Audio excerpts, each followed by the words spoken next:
quarterback clean, and you're constantly in front of the sticks, that means you have, 2nd and 5, 3rd and 2, 3rd and 3, you have those type of downs and distances, it becomes easy to call your offense. So that way the quarterback's not under undue pressure to do things and be things he's not. The running game is not taxed because the big boys up front love to run block. It's easier. And the running scheme that they have in this offense is, relatively easy to pull off. And then when you have backs like the baby backs and Isaiah Crowell and Terrence West and a veteran good back like Ben Tate, it becomes easier to control and lock the flow of the game, any game, all games. And when your quarterback plays a clean game, when there's not a lot of penalties and no turnovers, it's easier to control your opponent no matter who that would be. Well, last week we saw all of those things. We saw convergence of all of those things. And while the last few drives against the Steelers were successful with John Greco at center and Paul McQuiston at guard, it doesn't, in a utopian world, it works like that every week.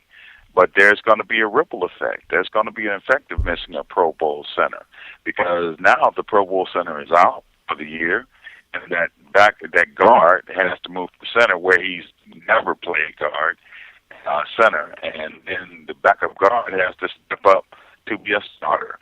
So the ripple effect is your defense is taxed because the offense can't stay on the field, and it just makes everything worse, combined with the convergence of, the first spate of turnovers on this season and the first spate of bad penalties on this season. And so, I have fear that would happen. Now, what you have to do, and by the way, everybody's counting the win against Jacksonville, Oakland, and Tampa Bay. Well, you can't count wins in the NFL. You can't. Nobody is here because their grandmother said that they could come down and play with you. No, they've earned it. They're good players, and, they win for a reason. They're here for a reason. So you can't count any wins. Same thing is true this week.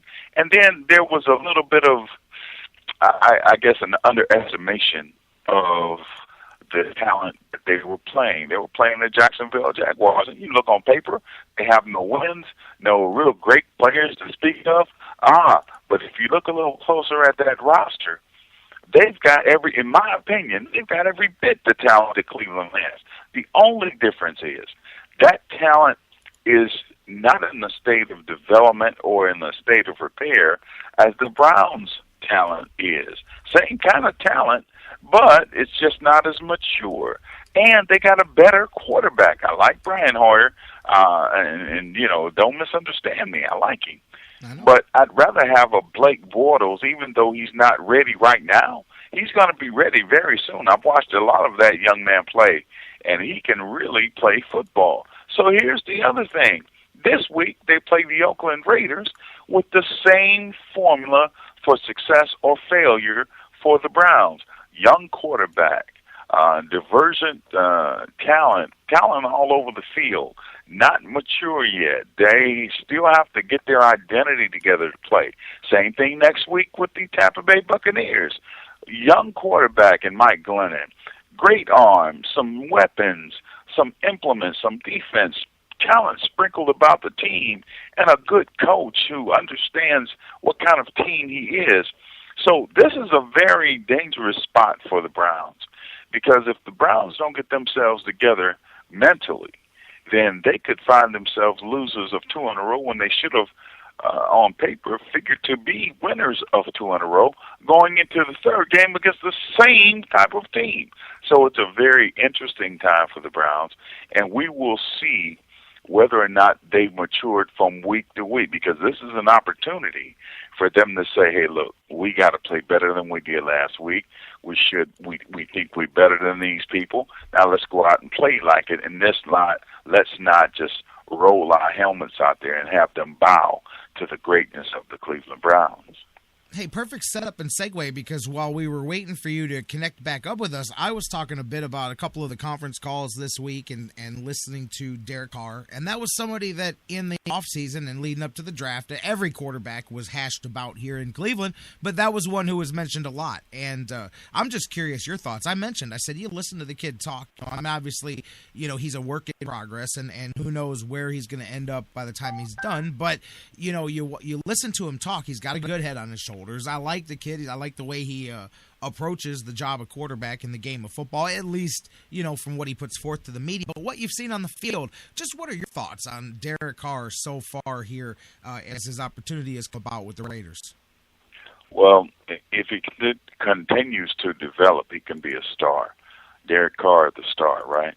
I think he can be a very, very good football player. He's got genes, classic bloodlines. He's got a strong arm. He's very intelligent.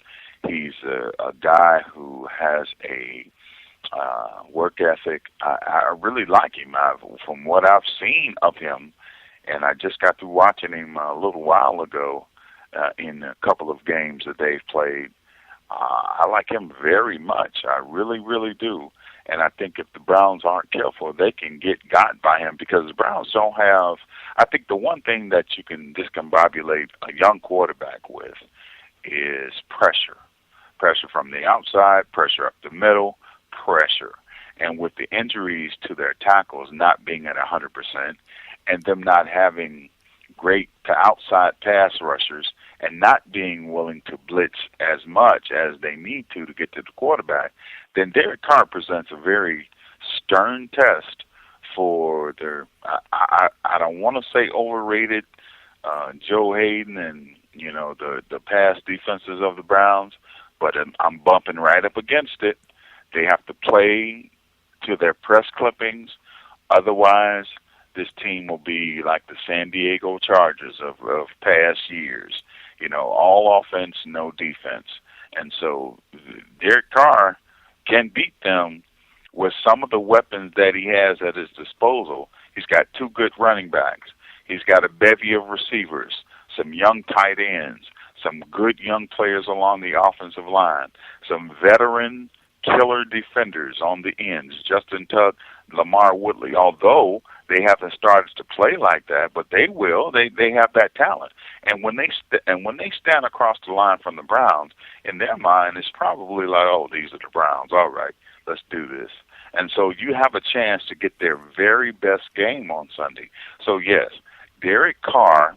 And then there's the thing about the Raiders not being a rivalry that the Browns have come out on top a lot in all kinds of circumstances over the years. So, yes, again, Derek Carr can present a challenge and beat the Cleveland Browns, but the Cleveland Browns have to take charge and say, you're not beating us today. We're going to play a good game today and get on with our season. That's what has to happen. And even with their offensive line problems, I mean, you look at the Raiders, they haven't gotten to quarterbacks. They've only got 6 sacks on the season, but they've only surrendered 5. I mean, they've done a great job, as the Browns had up until they had the problem with the offensive line, of keeping the quarterback upright, keeping the other team off of him, giving the kid a chance to go out there and make some plays. So that's going to be key, too. And, the Browns, too, defensively, we know how they've been against the run. Look what they did with Denard Robinson last week. Darren McFadden at times has that beast gear in him, and of course at times he doesn't, and he's been sludging along this year. I mean, with some of those offensive line problems, he's only averaging, I think he's about 3.5 yards a carry. He's less than 300 yards so far, but not the to typical Darren McFadden performance, but he can get that real quick against the Browns if they don't lock down that rush defense that's been an Achilles heel all season. They are supposed to get a couple of the big bodies back up front this week. Found out that Rubin most likely doesn't need surgery, and he's working his way back quicker than expected. Phil Taylor as well working his way back, but that's somewhere that teams have been able to fix their running woes against the Browns all season, and I know Oakland's thinking the same thing. Oakland doesn't see a juggernaut. They don't see a team that they cannot defeat. What Oakland sees is an opportunity to get off the schneid win-wise and play well against a less than intractable foe in the Cleveland Browns. So what I think is, as I just told you, I think the formula remains the same. All 16 games have clean quarterback play, no catastrophic penalties, and make a play or two on offense and run the football. On defense, you got to get some pressure on the passer, any passer. Got to be stout against the run, and Joe Hayden has got to play like like a multi-million dollar cornerback. That he is. He can't live off his press clippings. He can't have bad games. I don't care if he admits to being, I had a bad game. I don't care about that. I know you had a bad game. I'm not blind. I need you to play like the supposed shutdown corner that you are. If those things happen, the Browns will be a breeze to win 10, 11 games. If those things do not happen, they'll be in the top 5 in the draft again. And so I really do believe that if the Browns stick to their netting and get their heads right, the Oakland Raiders, will fall. If not, the Oakland Raiders present quite a challenge for the Browns. I got to tell you, I think this week will be a real litmus test for how much how much the running game is going to be affected all season long by the changes on the line, because the Raiders are giving up 150 yards a game on the ground.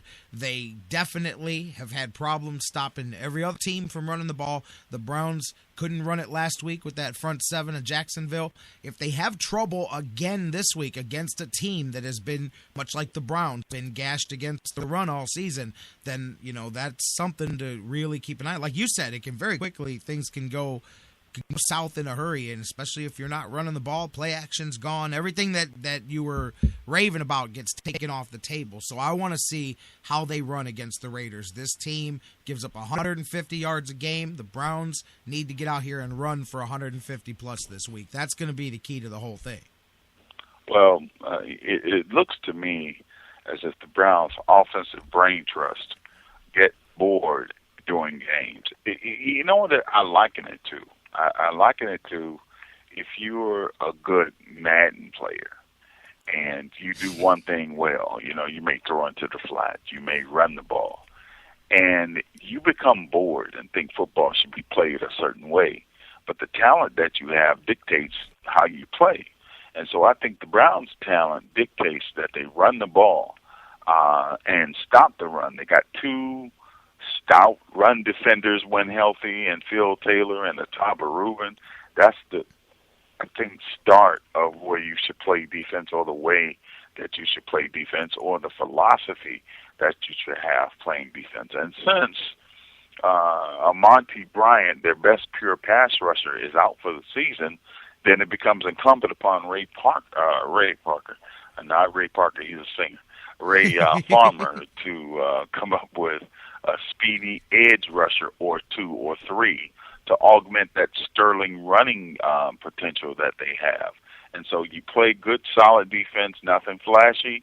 You take the ball, you run it between 3 backs. See, I've heard all these stories this week about 3 running backs being a problem or being problematic. No, to me, they're not. I think you give the guy with the hot hand the rock, let him run until his wheels fall off, get another guy in there, let him run it till his wheels fall off. And if you do that, you'll have a chance to win a game. But I think the Browns' offensive brain trust become bored with how they're playing and become bored with the things they're implementing on the field. I think Kyle Shanahan does that, primarily. That's the main reason why I don't like the Browns' offense, because it'll be going good, the plays will be pitch perfect, and then all of a sudden the wheels will fall off, and he'll be trying to do things that he doesn't have the personnel to do. And so that leads to problems, and especially with this offensive line shuffle. So, again, I agree with you. I think Oakland has the talent to do it either way, though. Oakland can run it with Darren McFadden and other running backs that they have, Morris Jones-Drew, or they can go up top with Bryce Brown, and they can pass the ball. They can do a lot of things. But, you know, I